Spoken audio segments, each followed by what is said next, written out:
আসসালামু আলাইকুম। আজকে গিয়েছিলাম আমরা যমুনা নদীর পাড়ে। আর অনেকদিন ধরেই ভাবি যে নদীর পাড়ে যাবো। কারণ আমাদের নদীর এইখানে এখন আপনার নদী যে এর আগের ভিডিওতে যে আমি দেখাইছিলাম যে নদীর কাজ চলতাছে, কিন্তু তখনও পুরাপুরি কাজ শেষ হয়েছিল না। কিন্তু এখন আপনার নদীর পুরাপুরি কাজই শেষ। এর জন্য এই জায়গাটা অনেক সুন্দর হইছে।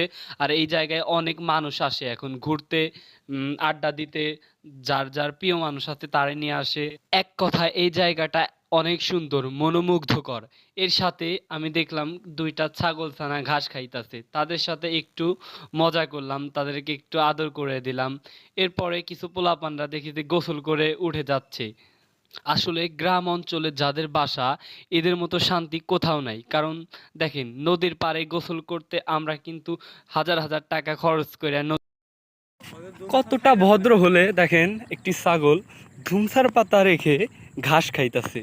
এর মতো ভদ্র ছাগল কি আর পাওয়া যায়? নতুন বাংলাদেশের নতুন ছাগল। ওয়াও।